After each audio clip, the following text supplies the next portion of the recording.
A continuación vamos a hablar sobre las necesidades del diseño y la síntesis de tipo. De manera general, las necesidades se pueden clasificar en guiado de sólido rígido, palancas y osciladores, movimiento reciprocante, movimiento de una pieza con trayectoria y transmisiones con movimiento especial. Guiado de sólido rígido. Esta necesidad, también conocida como control de posición de un sólido rígido, consiste en desplazar una pieza, elemento, cuerpo, etc. a través de varias posiciones prescritas y establecidas por una línea de trabajo del sólido. Por ejemplo, para guiar un sólido en dos posiciones se puede hacer uso de una sola manivela como barra articulada en el extremo, como se muestra en la siguiente figura.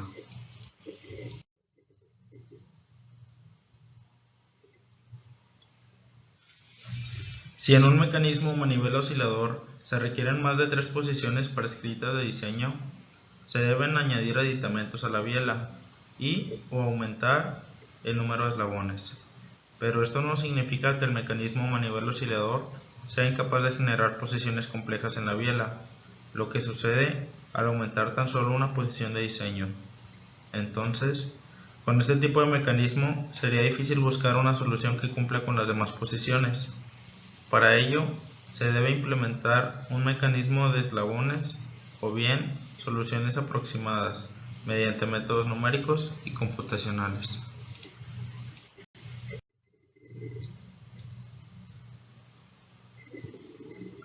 El uso de palancas y osciladores permite responder a las necesidades en las que se requiere el desplazamiento angular de una manivela en dos o más posiciones prescritas. Estas posiciones pueden ser o no las condiciones límites de la oscilación. Si son condiciones límite, entonces no se tiene la necesidad de mover una manivela en las posiciones extremas. En caso contrario, se requiere mover una manivela en dos o más posiciones angulares y prescritas, con lo que se obtiene como resultado una tarea generadora de función más que de movimiento.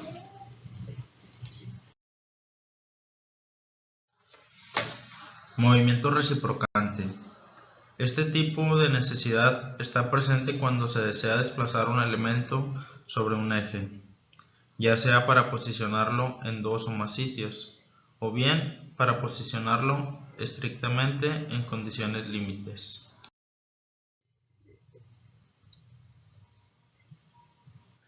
En las necesidades de diseño es importante diferenciar el requerimiento de desplazar un sólido rígido con el de desplazar un nodo del sólido rígido. Así, cuando se trata de desplazar un sólido rígido, todas las partículas del mismo se deben desplazar con respecto a una línea de trabajo. Por lo tanto, en la necesidad se debe controlar por completo la línea.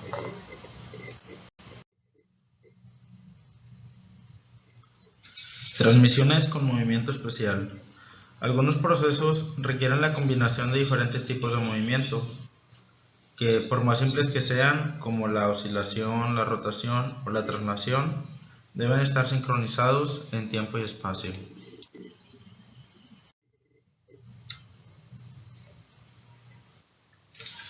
La síntesis de tipo es el primer paso de la síntesis. Consiste en la selección adecuada del tipo de mecanismo, es decir, su tipología, para lo cual se deben de tener las siguientes consideraciones.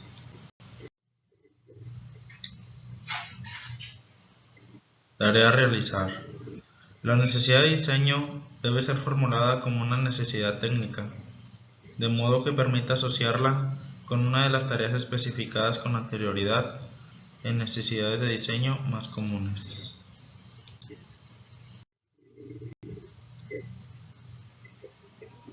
Complejidad de la tarea.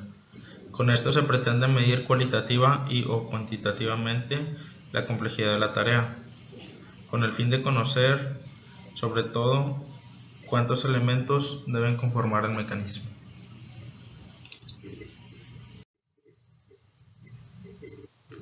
Elementos motrices.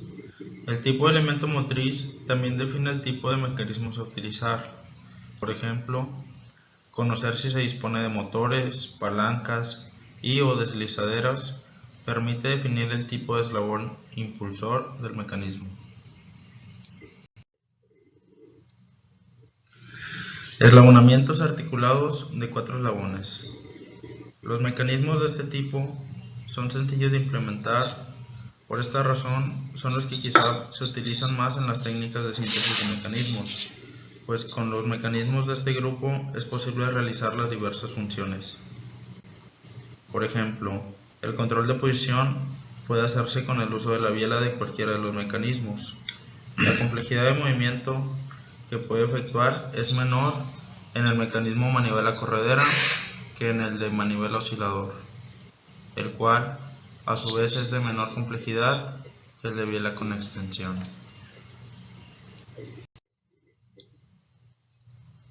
Eslabonamientos articulados de más de 4 eslabones. El uso de mecanismos de más de 4 eslabones se justifica en especial cuando se desea aumentar el número de posiciones prescritas de diseño y generar movimientos más complejos. Como primer ejemplo de este tipo de mecanismo se tienen los mecanismos de Watt y los propuestos por Stephenson.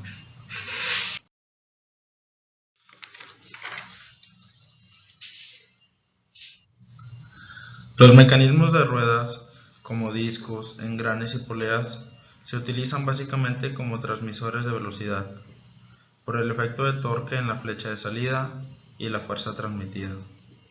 El diseño de este tipo de mecanismos radica en la selección de las dimensiones de los elementos, en el caso de los discos y poleas, y en el número de elementos a utilizar. Mecanismo de leva seguidor.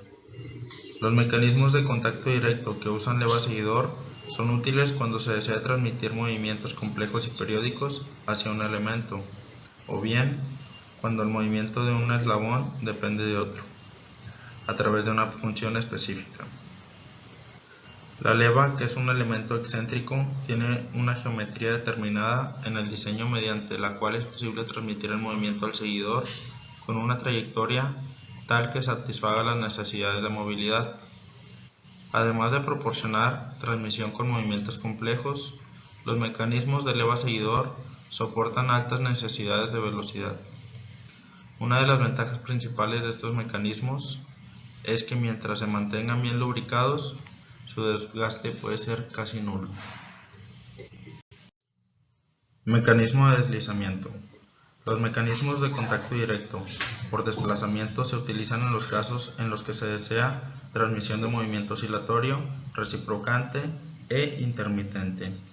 El movimiento de oscilación con este tipo de mecanismos respecto al mecanismo manivela oscilador es que éste posee mejores cualidades para retorno rápido. Por lo que respecta al movimiento reciprocante, con el uso de este tipo de mecanismos, se puede decir que éste tiene las mismas características que en el caso de los mecanismos manivela corredera, donde el mecanismo reciprocante es una función coseno. Sin embargo, con este tipo de mecanismos se puede adecuar la ranura de deslizamiento de diferentes formas, las cuales afectan al movimiento reciprocante. Y por último, el movimiento intermitente que puede proporcionar este tipo de mecanismos lo hace indispensable en el diseño de mecanismos, ya que puede ser utilizado en procesos automatizados y o de sincronización de maquinaria. Mecanismo no armónico. Son aquellos de los cuales, después de que el elemento de entrada completa una tarea, alguno de sus elementos no vuelve a repetir la característica de su movilidad, sino después de un determinado número de vueltas del elemento de entrada, o bien nunca.